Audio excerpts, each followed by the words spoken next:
वाय कृष्णाय वासुदेवाय हरये परमात्मने प्रणतः क्लेशनाशाय गोविन्दाय नमो नमः।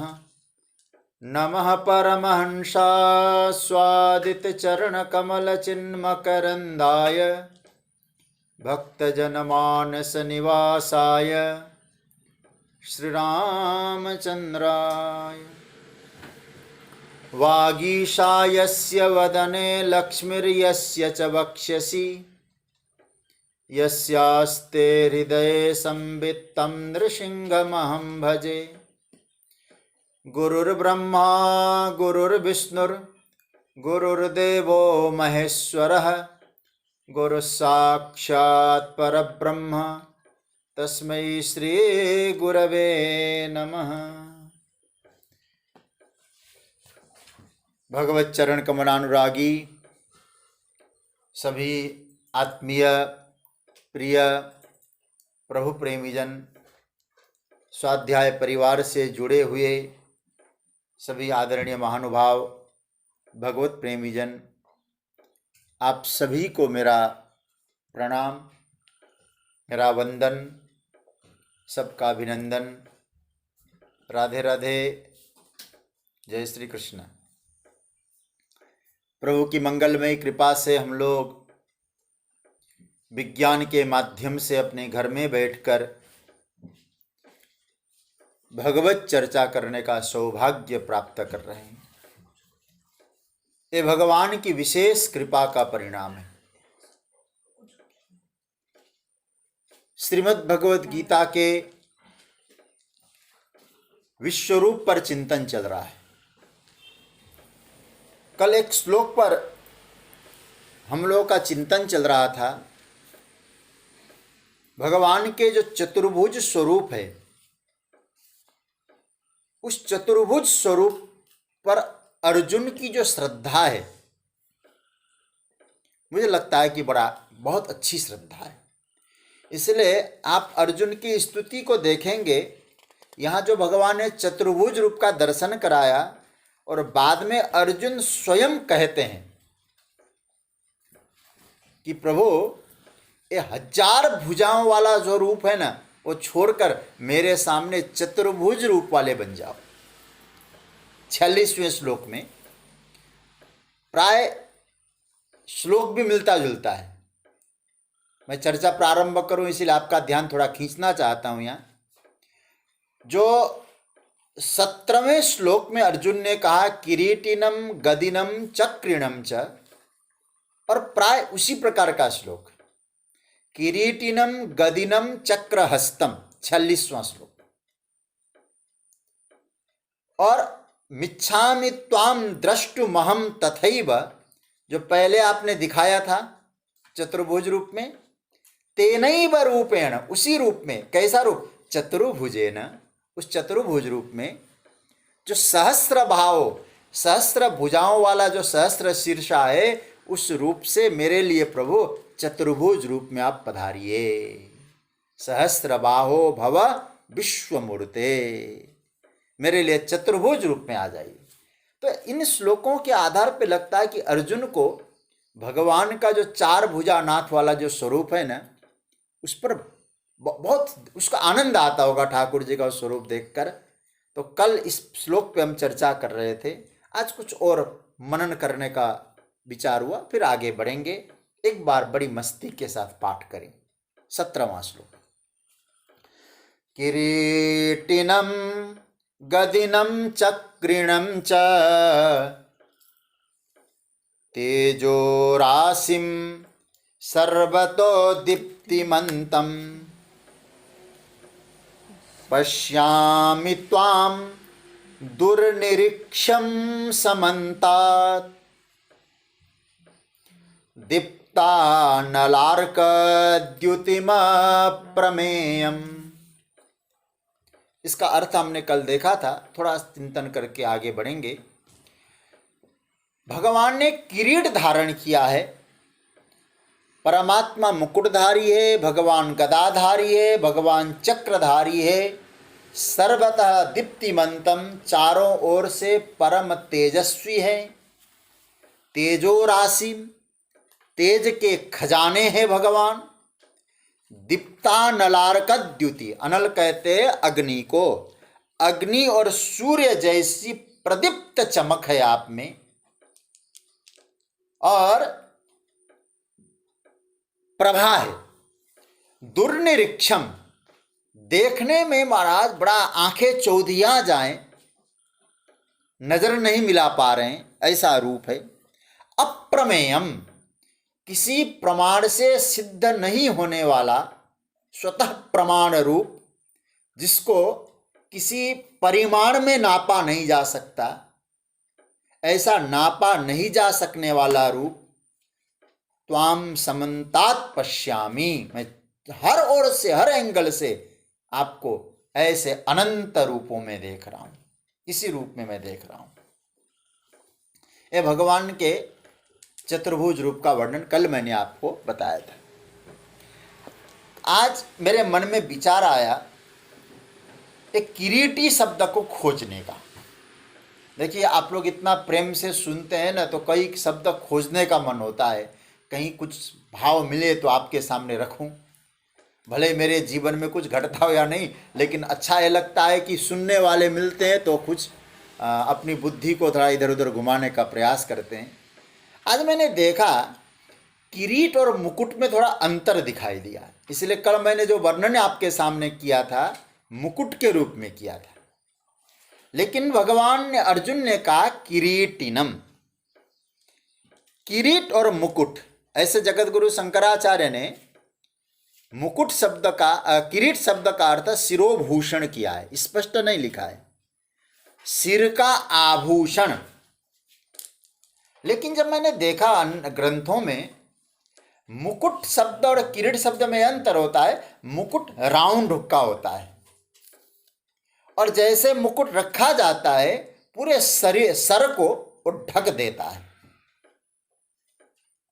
मतलब पूरे सर को ढकता है। इसलिए आपने देखा होगा ऐसे ऊपर से रख देते उसको सीधा, मुकुट, उसको कहते हैं मुकुट।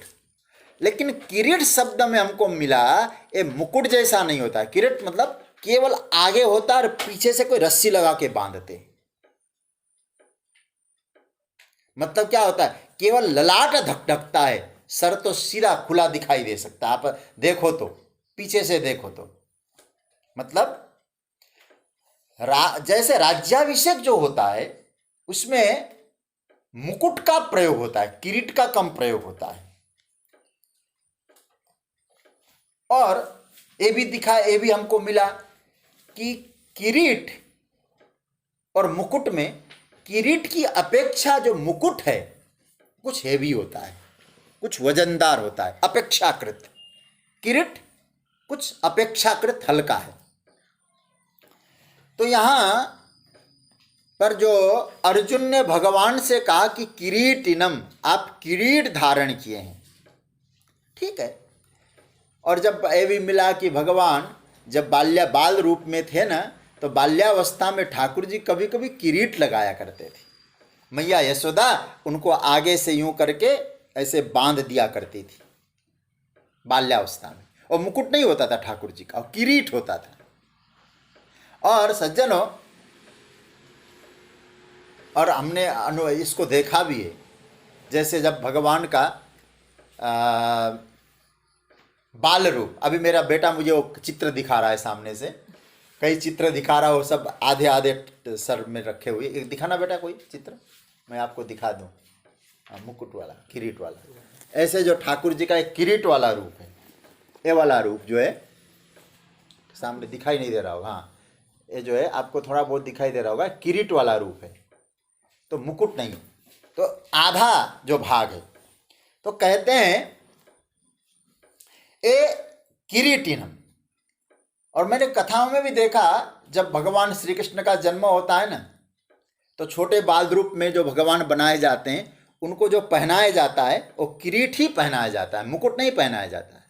इसलिए कई बार एक विनोद भी होता है वहाँ, और छोटा बालक होता है उसको बांध देते हैं, लेकिन कभी कभी मुकुट नीचे गिरने लगता है और एक हाथ से और नीचे अपना पतलून नाड़ा संभालता है और एक हाथ से कभी कभी बंसी नीचे रखना पड़ता है उसको, ऊपर मुकुट भी संभालते हुए कई बार हमने कथा में अनुभव किया है, मेरा अनुभव है।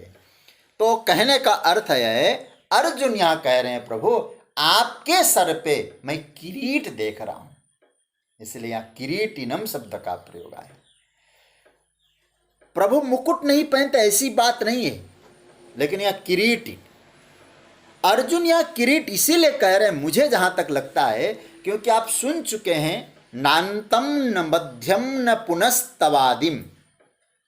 पहले श्लोक में आपने देखा था कि मैं आपका अंत नहीं देख रहा, और अंत का एक अर्थ होता है बैक साइड, पीछे वाला हिस्सा। तब मुझे लगा नहीं बात तो ठीक है, क्योंकि यदि मुकुट होता तो पूरा गोल दिखाई देता, पीछे वाला हिस्सा भी सामने दिखाई देता, लेकिन किरीट है तो कहते हैं न अंतम पश्यामि, आपका जो पिछला हिस्सा है वो मैं दिख नहीं पा रहा हूं सर का, ये लगता है, ये भी ठीक है। अतः यह किरीटम शब्द यथोचित भी लगता है। किरीट ही क्यों धारण किया है? एक जिम्मेवारी, एक सौंदर्य तो है इसमें। किरीट भगवान ने धारण किया है तो एक परमात्मा कहते हैं मैं जिम्मेवारी लेता हूं। क्या लेते हैं जिम्मेदारी? बोले शरणागत है।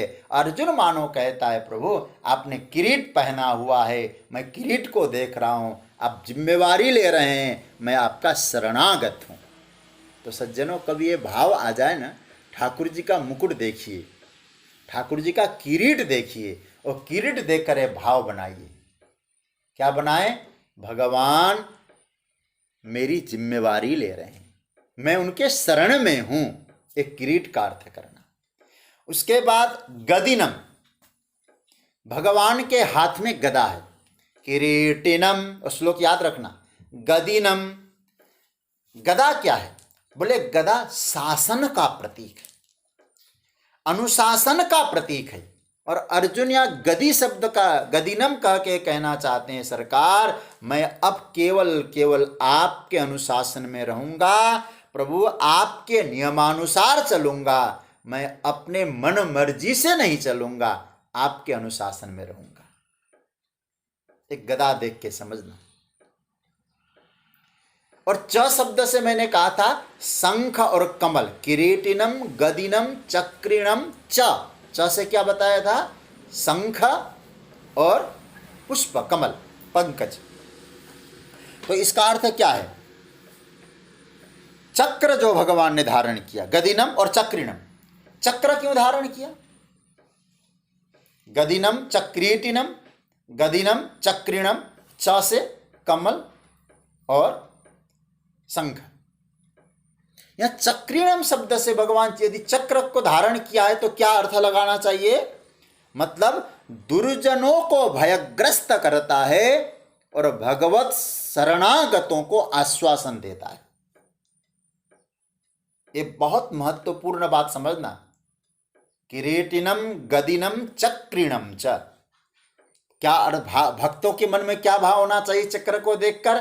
परमात्मा सदा मेरे साथ हैं, फिर भी कभी कभी फिजिकली भगवान मेरे साथ नहीं अनुभव कर पा रहा हूं, तो परमात्मा जब जब मेरे ऊपर संकट आएगा परमात्मा उस चक्र के द्वारा मेरी रक्षा करेंगे, चक्र को भेज देंगे। जैसे अपने शरणागत भक्त अम्बरीश के लिए भगवान ने भेजा था। यह आश्वासन है। और याद रखना, और साधना का जो मार्ग है, इस मार्ग को दृढ़ बुद्धि बनाने के लिए, साधना के मार्ग में अपनी बुद्धि को दृढ़ बनाने के लिए हमको ऐसा विचार करना चाहिए, परमात्मा के हाथ में सुदर्शन चक्र है, हमें तो उनका दर्शन करना है और हमारे जीवन में कल्याण करेंगे। और याद रखिएगा, जो चक्र की बात करता हूं मैं, तो मुझे एक भागवत का एक प्रसंग याद आता है। रास पंचाध्याय के तुरंत बाद एक छोटा सा प्रसंग है, लेकिन उससे बड़ा बल मिलता है। शिवरात्रि का समय आया, सभी ब्रजवासी अंबिका वन में चले जाते हैं और वहाँ अंबिका वन में चले जाने के बाद एक रात्रि में 4 प्रहर की शिवरात्रि की पूजा की है वहाँ ब्रजवासियों ने। भगवान श्री कृष्ण ने रात्रि भर जागरण करके 4 प्रहर की पूजा भगवान भोलेनाथ की, अभिषेक किया, रुद्राभिषेक किया। और सज्जनों, उस रुद्राभिषेक पूरा हुआ 4थे प्रहर का, तो अब स्नान करके अपने अपने घर को निकलना है। उसी वक्त एक घटना घटी। एक सर्प आया, उस सर्प ने नंद बाबा को जकड़ लिया। और नंद बाबा जब सर्प ने नंद बाबा को पूरी तरह से जकड़ लिया, उस वक्त नंद बाबा ने श्री कृष्ण की शरण को स्वीकार किया है। आप कभी उसको पढ़िएगा, बड़ा आनंद आएगा। और उसमें क्या आया? सर्पो माम ग्रसते तात प्रपन्नम परिमोचय। ये शायद श्रीमद् भागवत के 10वें स्कंद का 34वां अध्याय, शायद संभवतः 34वां ही होना चाहिए, क्योंकि अध्ययन ही चल रहा है तो मैं आपको बता भी दूं। इसको आप ऐसे कथानक के रूप में तो कोई वो बात नहीं है, लेकिन आप यदि इसको देखेंगे दार्शनिक दृष्टिकोण से भी आपको बहुत अच्छा लगेगा। देखिए, ये जो है रास पंचाध्याय के तुरंत बाद ये प्रसंग आया है। गोपी कृष्ण ये है, हाँ 34वां अध्याय है, अनुमान ठीक रहा मेरा। तो वहाँ तो एक सर्प ने उनको जकड़ लिया। तो नंद बाबा ने क्या कहा? सर्पो माम ग्रसते ताता प्रपन्नम परिमोचय। सर्प ने मुझे जकड़ लिया, इसलिए हे कन्हैया मैं तुम्हारी शरण में हूं। प्रपन्नम, पूरी तरह शरणागत, परिमोचय, रक्षा की। और भगवान श्री कृष्ण ने वहां बाल लीला के प्रसंग में प्रभु ने अपने हाथ से सुदर्शन चक्र प्रकट किया है। और सुदर्शन नहीं, वहां क्या हुआ कि भगवान ने उसको चरणों से स्पर्श किया, और चरणों से स्पर्श करते ही सुदर्शन चक्र है, उसका नाम सुदर्शन था। चरणों से स्पर्श करते ही वो दिव्य रूप धारण करके प्रकट हो गया। दिव्य रूप धारण करता है। तब भगवान ने कहा कि भाई तू कौन है? तो सभी ब्रजवासियों के सामने कहता है, मैं सुदर्शन नाम का विद्याधर था। मैंने संतों का अपराध किया, क्यों? मैं सुंदर हूं, और परिणाम मैं सर्प बना। ऋषि का शाप मिला, और शाप मिलने के कारण मैं सर्प बना। और सर्प बनने के बाद ऋषि ने मुझे वरदान दिया कि श्री कृष्ण के चरणों का स्पर्श पाकर तुम मुक्त हो जाओगे। तो परिणाम क्या निकला? जैसे आज चरणों का स्पर्श मैंने प्राप्त किया, मैं मुक्त हो गया। ध्यान से सुनना, एक कथा मैं इसलिए सुना रहा हूं। सर्प है, सुदर्शन सर्प बना, और आज पुनः सुदर्शन बना। चक्र के रूप में यदि हम लोग इसको यूं देखें, सुदर्शन, सुष्टु दर्शनम सुदर्शनम। यदि हम लोग सुष्टु दर्शन नहीं कर पा रहे ठाकुर जी का, तो सर्प बनेंगे। सर्प का अर्थ है संशय। तो भगवान सुदर्शन का दर्शन करके देखना, सर्प से मुक्त कर देते हैं, सर्प योनि से। मतलब परमात्मा अपने संशय को, हमारे जीवन के संदेह को खत्म करते हैं। इस चक्र का चिंतन करो। किरीटिनम गदिनम चक्रिणम च। भगवान हमारे रक्षक हैं, हमारे संदेहों को निवारण करते हैं और सदा रक्षा करते हैं। और शंख, च शब्द से शंख बताया। शंख मतलब कल मैंने कहा था, शंख आवाहन का प्रतीक है। भगवान आवाहन कर रहे हैं। जैसे भीतर से एक ओम की ध्वनि आ रही है ना, हमारे मुरली वाले कन्हैया की एक दिव्य मधुर आवाज है, ये शंख है। भगवान क्या कर रहे हैं? भीतर से आश्वस्त कर रहे हैं कि सदा मैं तेरे साथ हूं, मेरी ओर आ, मुझे पहचान, मैं तेरे साथ नित्य हूं। यह शंख। उसके बाद कमल, मैं विस्तार में जाऊंगा जब 46वें श्लोक में वो चतुर्भुज रूप का वहां अच्छी तरह से वर्णन करूंगा, लेकिन यह केवल संकेत कह रहा हूं। कमल स्नेह का प्रतीक है, प्रेम का प्रतीक है, प्यार का प्रतीक है। मैं तुम्हें जगत के कीचड़ से ऊपर उठाकर मैं अपने सदा ऊपर रखा करूंगा, तो मुझसे जुड़ तो सही, ये भगवान कहते। तो किरीटिनम गदिनम चक्रिणम च, और क्या कहते, और महाराज मैं चारों तरफ किसी भी एंगल से मैं आपको देखता हूं, समन्तात अप्रमेयम पश्यामि, चारों ओर से मैं जब आपको देखता हूं अप्रमेय देखता हूं, मैं आपको नाप नहीं सकता। देखो भाई, आपको मैं नाप नहीं सकता, अप्रमेय है आप। और क्या कहते हैं, इतना ही नहीं, समन्तात अर्थात हर पहलुओं से। भगवान कौन कौन से पहलुओं से भगवान को पार नहीं पा सकते? भगवान के गुणों से, भगवान के प्रभाव से, भगवान के स्वभाव से, भगवान की शक्ति से, भगवान की विद्या से कोई भी पार नहीं पा सकता। अप्रमेय, अप्रमेयत्वेन पश्यामि, यहाँ ये बात समझ लेना, किसी भी प्रकार से परमात्मा का अंत नहीं हो सकता। और सर्वतो दीप्तिमंतम, परमात्मा आपकी कहीं छाया नहीं है, कहीं अंधकार नहीं है, सर्वत्र दीप्ति, सर्वत्र प्रकाश ही प्रकाश है। और आगे क्या कहते हैं, दुर्निरीक्षम, अत्यंत प्रकाश के कारण नजर नहीं मिला पाते हैं, नेत्र चौंधियाने लगते हैं, क्योंकि अग्नि और सूर्य जैसा तप्त प्रकाश आप में दिखाई दे रहा है। अर्जुन का भाव क्या है, इस अर्थ तो आप समझ लिए। अर्जुन का भाव यह है कि प्रभु आप इतने श्रेष्ठ हैं ना, कि वर्णन नहीं हो सकता और आपको नापा नहीं जा सकता, आपका अंत नहीं पाया जा सकता। यदि कोई आपको प्रामाणिकता से प्रमाण के रूप में नापने का प्रयास करेगा, तो ये समझ लीजिएगा लोक मर्यादा का एक तरह से अतिक्रमण हो जाएगा। क्यों? लोक वाले क्या कहेंगे, कहेंगे अरे रे रे रे पागल हो गया, यही तो कहेंगे, भ्रमित हो गया।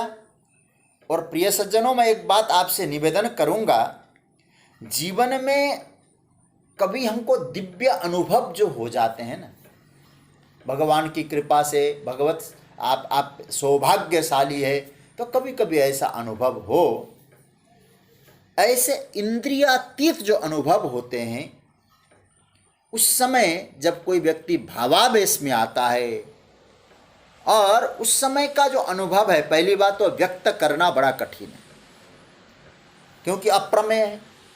वो अनुभव बड़ा दिव्य होता है। यदि वो व्यक्ति अपने अनुभव शेयर करने जाएगा, किसी को बताने जाएगा, तो लोगों की दृष्टि में संभवतः उसे पागल कहा जाएगा, विक्षिप्त कहा जाएगा। अरे भाई, साधारण व्यक्ति को छोड़ दीजिए, स्वामी राम तीर्थ, स्वामी राम तीर्थ ने उस परम सत्ता का अनुभव किया, उस आत्म तत्व का अनुभव किया, उस परम को आत्मसात कर लिया, तो संसार उनको व्यर्थ लगने लगा। और आपको मैंने कई बार गीता की चर्चा में कहा था, इतने बड़े गोल्ड मेडलिस्ट, इतने बड़े प्रोफेसर अंग्रेजी के, उस समय के अंग्रेजी के विद्वान, सब कुछ छोड़ छाड़ करके महाराज भजन की यात्रा में निकल पड़े। स्वामी राम, लोगों ने कहा पागल हो गया है, क्योंकि लोगों की दृष्टि में परम तत्व की अनुभूति जिसने की वो पागल कहलाते हैं, पागल कहेंगे लोग। तो लोगों ने पागल कहा, तो कहते लखनऊ के चौराहे पे स्वामी राम ने क्या कहा, तुम मुझे पागल कहते हो, इन बिगड़े दिमागों में भरे अमृत के लच्छे हैं। अब तो हमने उस अमृत तत्व को पा लिया ना, इन बिगड़े दिमागों में भरे अमृत के लच्छे हैं, हमें पागल ही रहने दो, हम पागल ही अच्छे। मीरा को भी लोगों ने पागल कहा, मीरा भई बाबरी, क्या दृष्टिकोण है संसार का? कारण, क्योंकि संसार की दौड़ कहाँ है? आप जरा सोचिए, संसार की दौड़ मंदिर तक और मंदिर से महल तक। कभी हम लोग क्या सोचते हैं, हम मंदिर तक इसीलिए दौड़ते हैं कि मंदिर से हमको महल में प्रवेश मिले। लेकिन मीरा ने क्या काम किया? महल से मंदिर की ओर दौड़ पड़ी, अपने गिरधर गोपाल को खोजने, अपने गिरधारी को खोजने, परमात्मा को खोजने। तो लोगों ने क्या कहा? अरे भाई ये पागल हो गई। लोग पागल कहेंगे, लेकिन मैं एक केवल निवेदन करूंगा, आप कोई ऐसे तत्व का कभी प्रभु कृपा से अनुभव करे तो सज्जनों, मेरे आप सभी मेरे परिवार के लोग हैं, कृपया व्यक्त करने से बचें। बहुत आपको आनंद आएगा। हाँ, मैंने किसी संत की वाणी में पढ़ा था, जब आपको ऐसा कोई अतीन्द्रिय तत्व का अनुभव होता हो तो जब तक कोई अधिकारी व्यक्ति आपको न मिले उसका वर्णन मत करना। क्यों? क्योंकि सुनने वाला व्यक्ति आपको समझ नहीं पाएंगे, संभवतः तो आपको पागल करार देंगे। मैंने कहीं किसी की वाणी को मैंने मेरे मोबाइल पे आया था, मैंने उसको नोट किया। संतों के साथ यही तो हुआ। कभी आप सोचिएगा, संतों का इतिहास पढ़िएगा तो उनको ये लगा कि मैंने उस तत्व का अनुभव किया है, तो मैं समाज के सामने उसको अनुभव को शेयर करूं, सामने रख लूं, तो समाज भी इससे लाभान्वित हो जाएगा। लेकिन जब अनुभव शेयर करने गए, लोगों ने बुरा बर्ताव किया, ऐसे लोगों को का साथ छोड़ दिया। वो चाहे नरसिंह हो, चाहे मीरा हो, चाहे सूरदास हो, चाहे राजिया हो। मुझे तो हमारे गुरुजी कहा करते थे, बेटा संसार तो पागल खाना है, पागल बन के रहना पड़ता है। कभी कभी ऐसी मस्ती में बोला करते थे। और यहाँ इनके साथ घुल मिल जाओ अच्छी तरह से, तुम भी वही बन जाओगे, अपने आप को भूल जाओगे फिर। इसलिए व्यवहार तक सीमित रखो जगत को, तुम अपना परमात्मा से नाता जोड़ो। एक अंतिम बात को, एक मैंने कहीं सुना था, अब हकीकत क्या है नहीं, जोक के रूप में है या सत्य घटना है मैं भी नहीं जानता हूँ। कहते एक बार जवाहरलाल नेहरू किसी पागल खाने में गए। हाँ, पागल खाने में पागलों को देख व्यवस्था देखने गए होंगे, आप मेरी बात का गलत अर्थ मत लगा लेना। तो कहते, इसलिए मैंने कहा कि सत्य घटना है या नहीं, मैंने सुना है। तो कहते हैं कि जवाहरलाल नेहरू किसी पागल खाने में गए कि उनको लगा कि पागलों का हाल क्या है। तो वहाँ प्रोटोकॉल का सिस्टम था भाई, बड़े प्रधानमंत्री। तो वहाँ गए तो लोगों ने कहा कि इतने दिनों का पागल है, इतने दिनों का पागल है, इस प्रकार के पागलों को इस कोठरी में रखा जाता है। व्यवस्था देखी, सब ठीक है। बोले हाँ, अच्छा लगा, घुमा, सारी व्यवस्थाओं को देखा।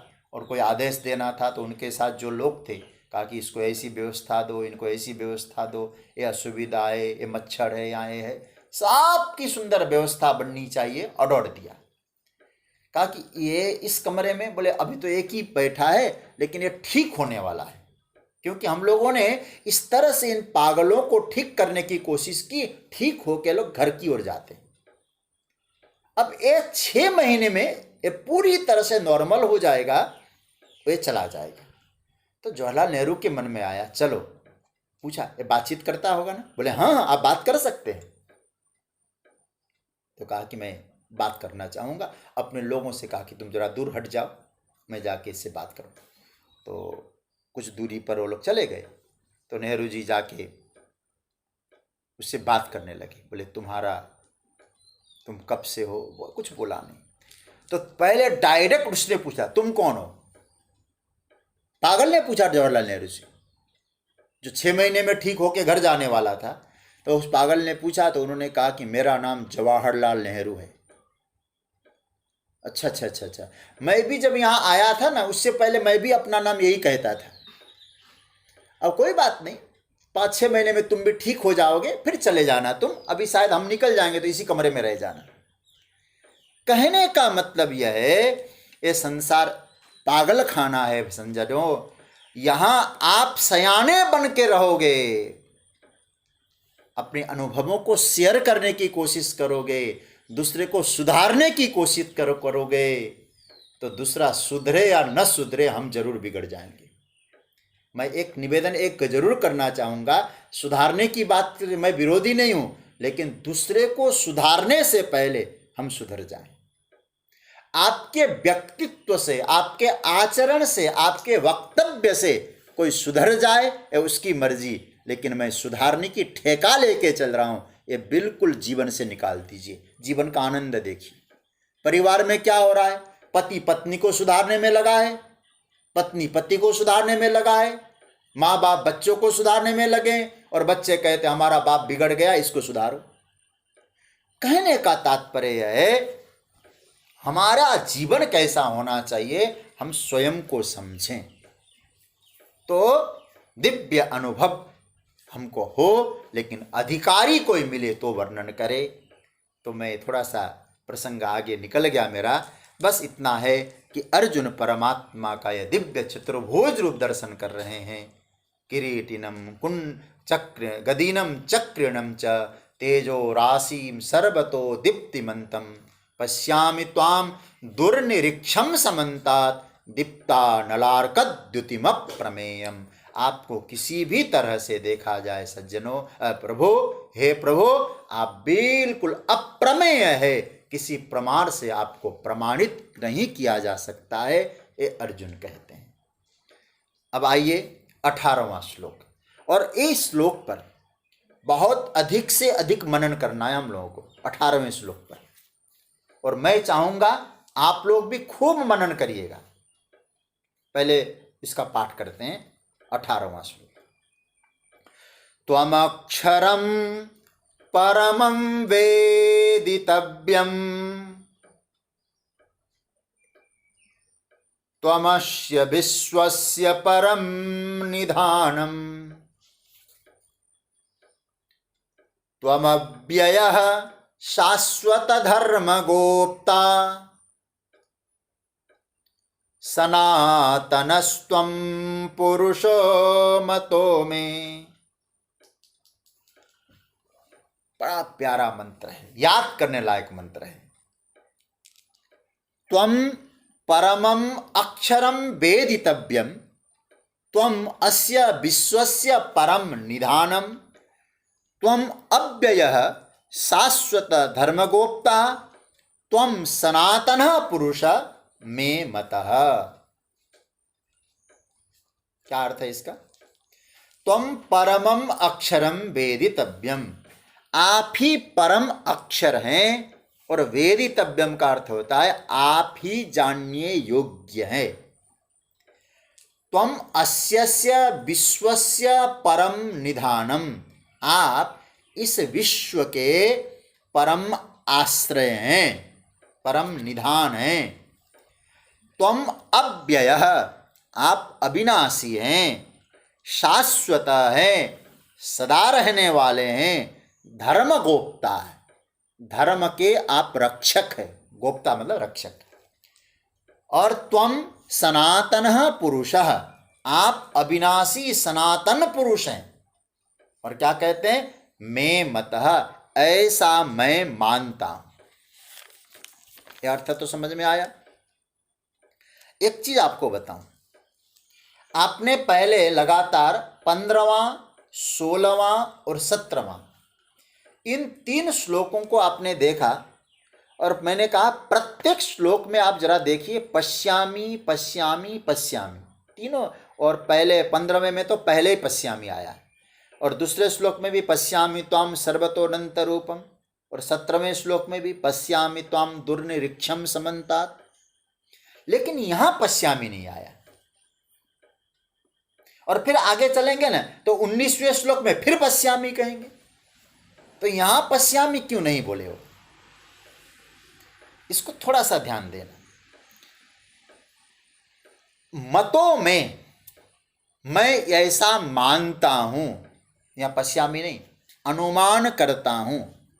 और जगतगुरु शंकराचार्य भगवान ने भाष्य में बहुत अच्छा लिखा है, मतो में शब्द का अर्थ किया अनुमिनोमी। मतो में का अर्थ है मेरा अनुमान है, मैं इस समय आपको देख नहीं रहा हूं। मैंने देख लिया, चतुर्भुज रूप में देखा, अनंत भुजाओं वाला देखा, लेकिन उन देखने के बाद मैं अब अनुमान कर रहा हूं। ये अनुमान है अर्जुन का, और क्या गजब का अनुमान लगाया है। इसलिए हमारा भी दर्शन कैसा होना चाहिए? आप भगवान के मंदिर में जाइए, परमात्मा को निहारिए और फिर उसका अनुमान लगाइए, कैसा सुंदर है। इसलिए आपने अनुभव किया होगा, आपको मालूम होगा, जब हम लोग मंदिरों में दर्शन करने के लिए जाते हैं, पहले खूब प्रेम से वहाँ दर्शन करिए, खुली आंखों से। कई बार लोग क्या कहते हैं, मंदिर के सामने गए और आंख बंद कर लिए, गए थे दर्शन करने और यहाँ जाते ही आंख बंद। अरे भाई फिर घर जाने की आवश्यकता क्या थी? होता क्या है दर्शन का, आप वहाँ जाइए, अपने ठाकुर जी का दर्शन करिए, दर्शन करके बाहर आइए, चबूतरे में बैठिए, दर्शन का अनुमान करिए, अनुभव करिए, अपने हृदय में बिठाइए। ये नियम है दर्शन का। अर्जुन कहते अनुमिनोमी, अब मैं अनुमान करता हूं, मैं अनुभव करता हूं, मैं अपने मन में बिठाता हूं। अच्छा भाई, कैसे बिठाते हो मन में? ये भी तो हमको भी युक्ति बता दो अर्जुन जरा।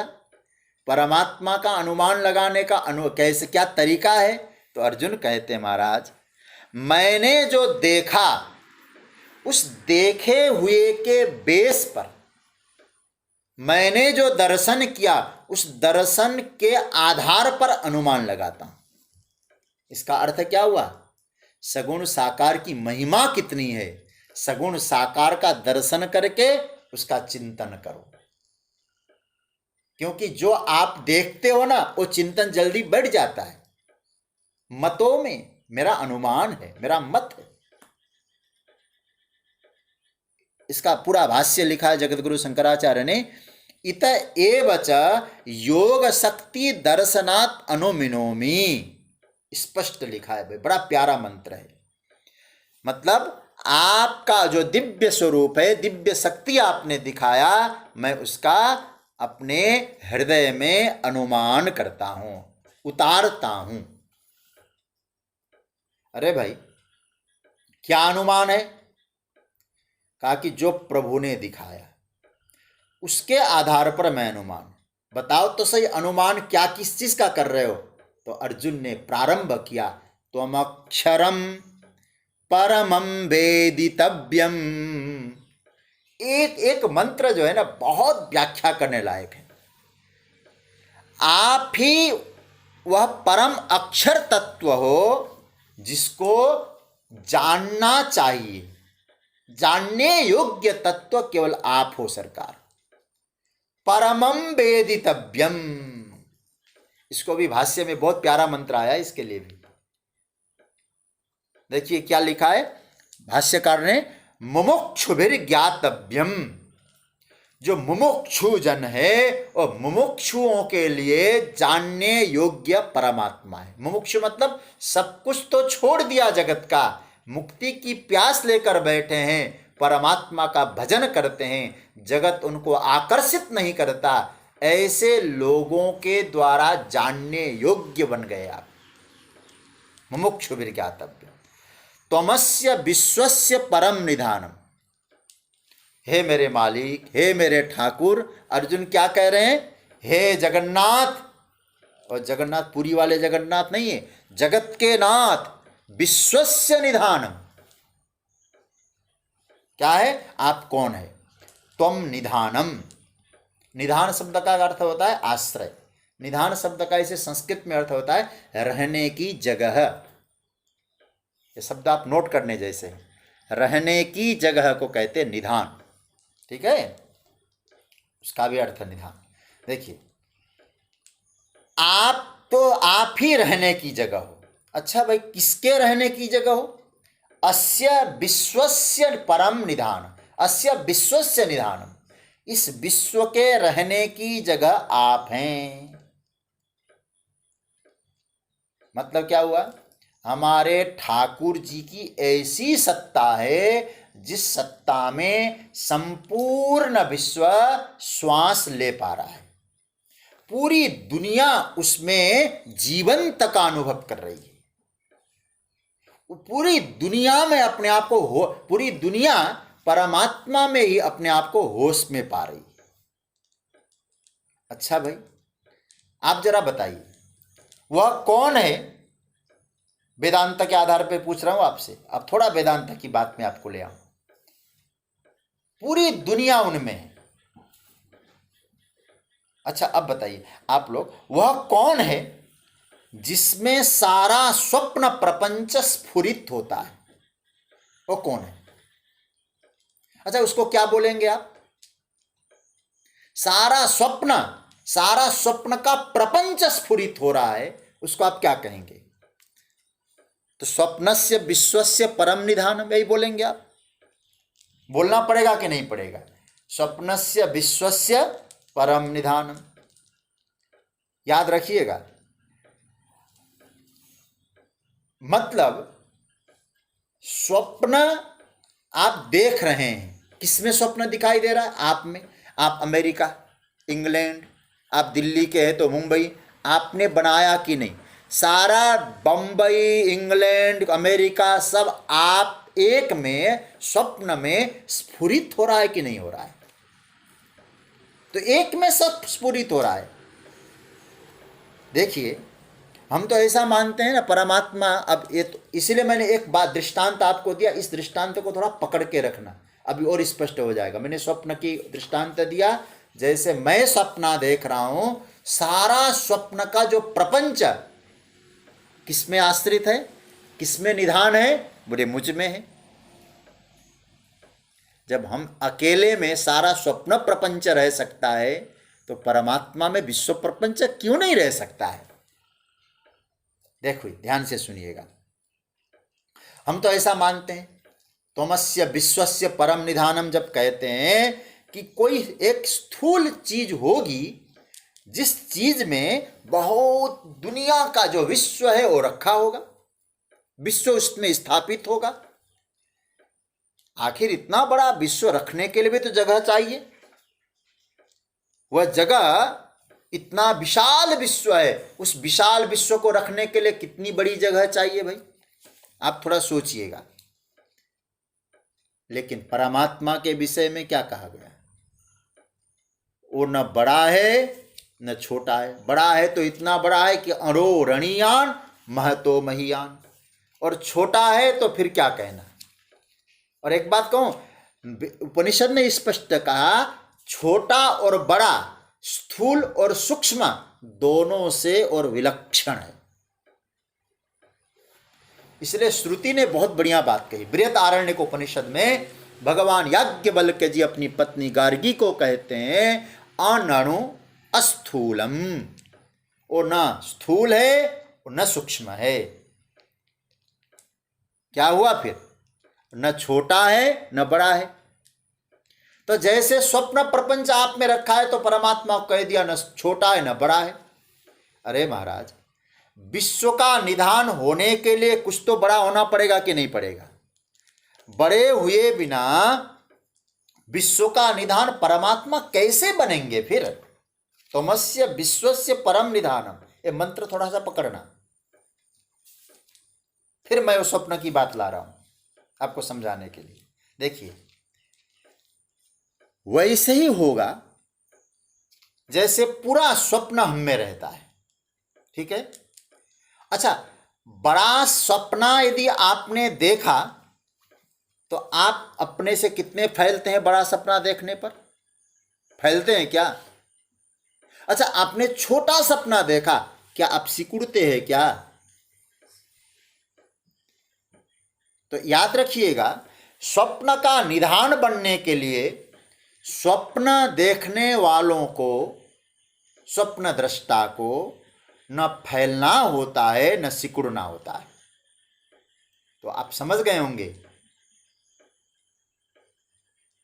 मुझे स्वामी चिन्मयानंद जी महाराज की बात आपको सामने रखता हूं। उनका कोट कर किया है मैंने। वो कहते हैं, आप जैसे हो वैसा ही ब्रह्म है। आप स्वयं को समझो तो ब्रह्म भी समझ में आएगा। ब्रह्म ज्ञान स्वयं से होकर गुजरता है, हमसे होकर गुजरता है। जैसे स्वप्न का अनुभव करोगे तो सारा विश्व प्रपंच मुझ में आश्रित है, तो एक छोटे से हम जीव में ये सामर्थ्य है, वो जगन्यंता जगदाधार है। इसलिए अर्जुन क्या कहते हैं, हे प्रभु अस्य विश्वस्य त्वम निधानम, इस पूरे विश्व के आप निधान हैं।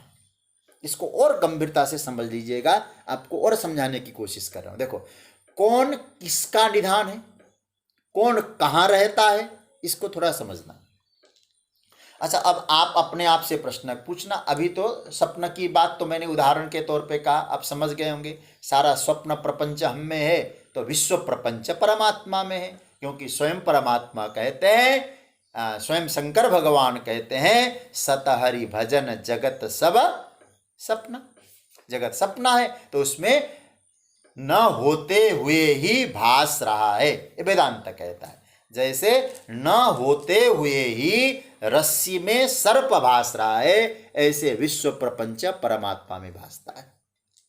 अब इसको और गंभीरता से समझना है। जैसे आपका निधान क्या है, आपका आश्रय क्या है। पहले आप कहाँ टिके हैं, तो आप कहेंगे मैं घर पे, ठीक है। आपने कहा मैं घर में हूं, तो मेरा आश्रय क्या हुआ। मैं और डिटेल्स में जाना चाह रहा था लेकिन नहीं जाऊंगा। मेरा आश्रय क्या हुआ, मेरा घर। मेरा निधान, निधान शब्द पकड़ना, मेरा आश्रय मेरा घर, मेरा निधान। अच्छा भाई, आपका घर का निधान क्या है फिर, आप देखते जाइए अपने आप को। मेरा निधान मेरा घर, मेरे घर का निधान क्या हुआ, बोले पृथ्वी। अच्छा, अब पृथ्वी कहाँ टिकी है, बोले जल में। जल कहाँ है, वायु में। पृथ्वी जल तेज, पृथ्वी जल में, जल वायु में, तेज में। पृथ्वी जल तेज वायु आकाश, तेज में, तेज वायु में, ऐसा होगा ना। पृथ्वी जल में, जल तेज में, तेज वायु में टिका है, और वायु कहाँ है, बोले आकाश में।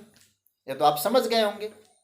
तो आकाश तक तो पहुंच गए कि नहीं, बोले मैं पृथ्वी में, मैं अपने घर में, मेरा घर पृथ्वी में, पृथ्वी जल में, जल तेज में, तेज वायु में, और वायु आकाश में।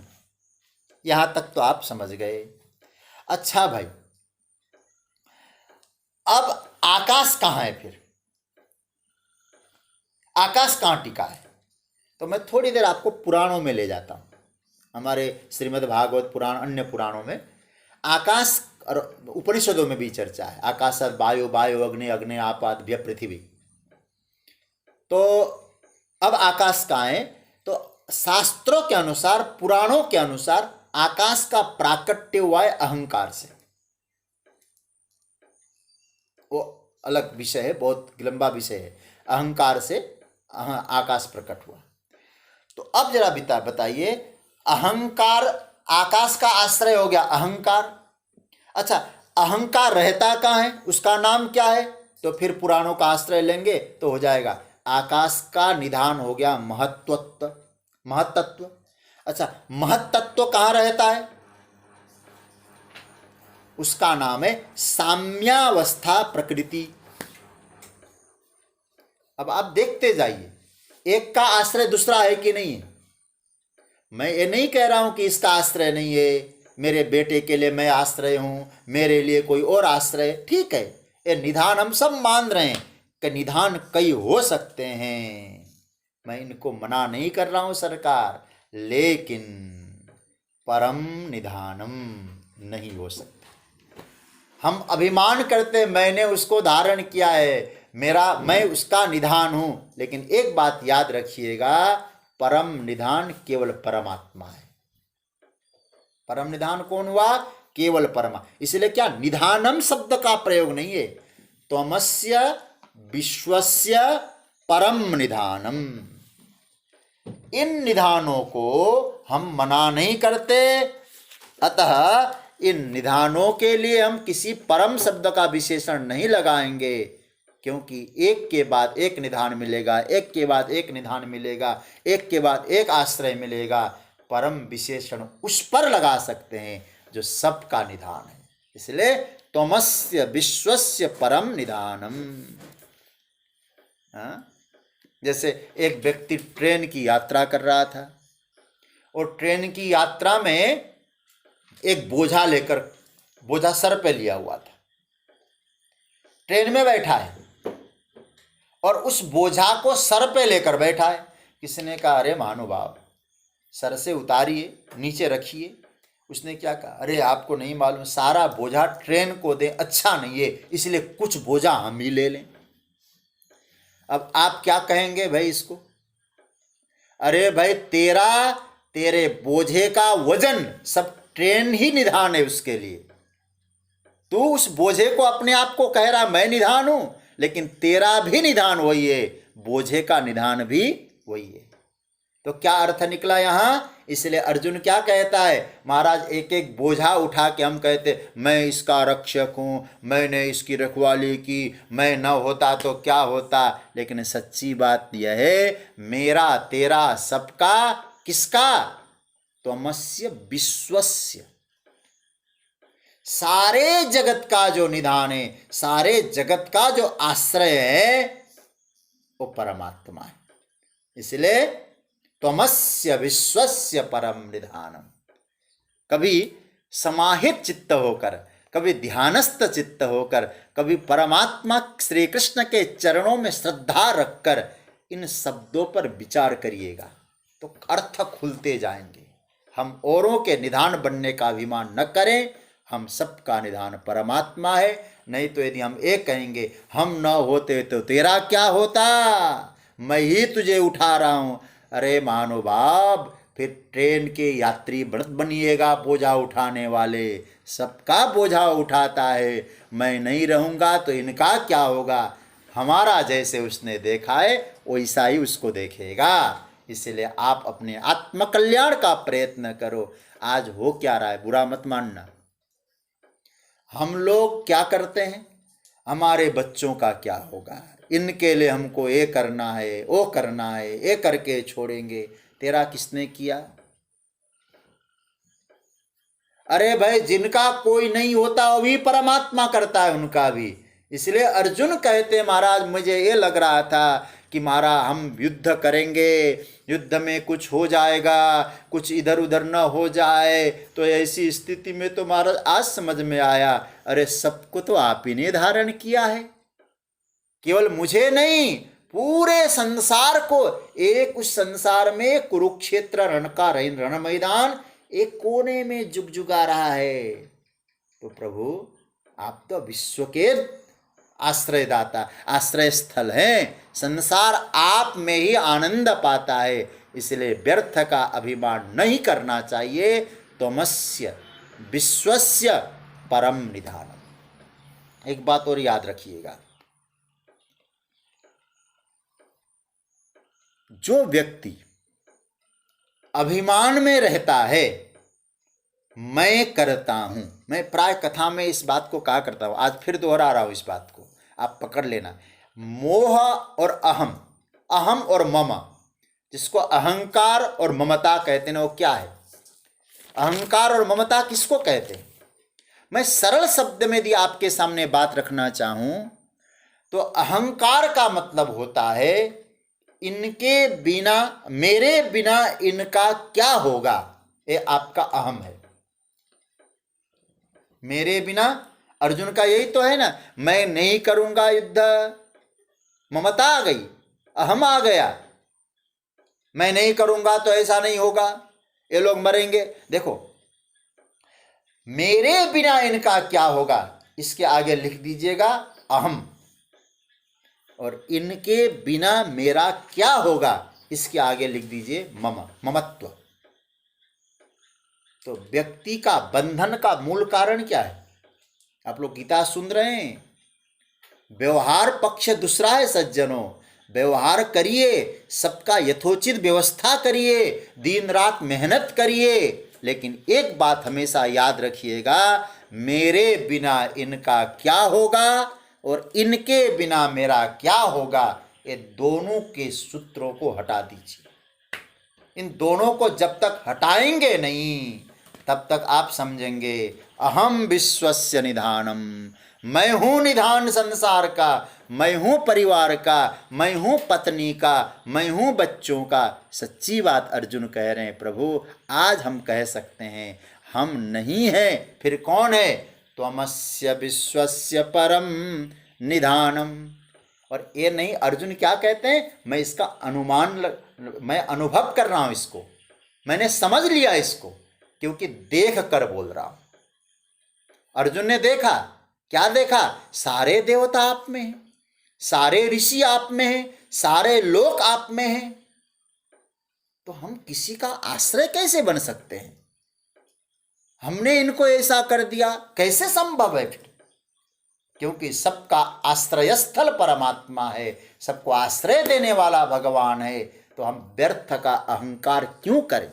इसलिए अर्जुन कहते हैं मैं आपके शरीर में देख चुका हूं। क्या क्या देख चुके हैं? इसलिए अर्जुन ने 3 श्लोकों में कहा देख चुका हूं, इसलिए कह रहा हूं। तब अर्जुन के वचनों पर आप श्रद्धा रखिए, किसी भक्त का अनुभव कितना काम आएगा। अर्जुन ने शायद इसीलिए कहा होगा, मैंने कहा था ना कि अर्जुन ने अपना अनुभव शेयर किया हमारे सामने, कहीं अर्जुन को पागल मत कह देना, अर्जुन का भाव हम स्वीकार कर लें। अर्जुन ने कहा मैंने देख लिया, देवता आप में आश्रित है, सर्वांश तथा भूत विशेषंगानि, सबको निचोड़ में मिला के क्या कहा? ब्रह्मा है, शंकर है, आप में है, आश्रित है। और तब मैं कह रहा हूं मैं देख चुका हूं आप में, इसलिए त्वमस्य विश्वस्य परम निधानम, संपूर्ण विश्व के आप निधान है, आप ही इसका आश्रयदाता है। तो मैं आपको इतना ही निवेदन करूंगा, जो जगत का आश्रय स्थल परमात्मा है, इसलिए अहंकार को रहने के लिए कहीं स्थान नहीं बचना चाहिए। अहंकार की दीवार को गिरा दीजिए कि मैं भी किसी के लिए कुछ करता हूँ, सब परमात्मा करता है। हमको निमित्त बना के किसी का कुछ कर दिया हो, वो भी उसी ने किया है, ये अभिमान त्यागना है। इसलिए अर्जुन कहते त्वमस्य विश्वस्य परम निधानम। बड़ा महत्वपूर्ण सूत्र है, इस पर बड़ा चिंतन करने जैसा है। और मैं भी आपसे कहूँगा कि केवल आप लोग गीता सुन लें और पुस्तक यूं करके रख दें, ऐसा मत करिएगा, जरूर इन सूत्रों पर मनन करिएगा। आइए इस श्लोक को एक बार मेरे साथ पुनः पाठ करिएगा और खूब चिंतन करना। बड़ा प्यारा मंत्र है, और केवल याद ही मत करना, इसका मनन भी करना, और मनन करके निष्कर्ष निकाल लेना, सब उसी में है। अभिमान के लिए कोई जगह नहीं बचनी चाहिए। त्वमक्षरं परमं वेदितव्यं, त्वमस्य विश्वस्य परं निधानम्, त्वमव्ययः शाश्वत धर्मगोप्ता, सनातनस्त्वं पुरुषो मतो मे। आज की चर्चा को यहाँ विराम दे रहा हूँ।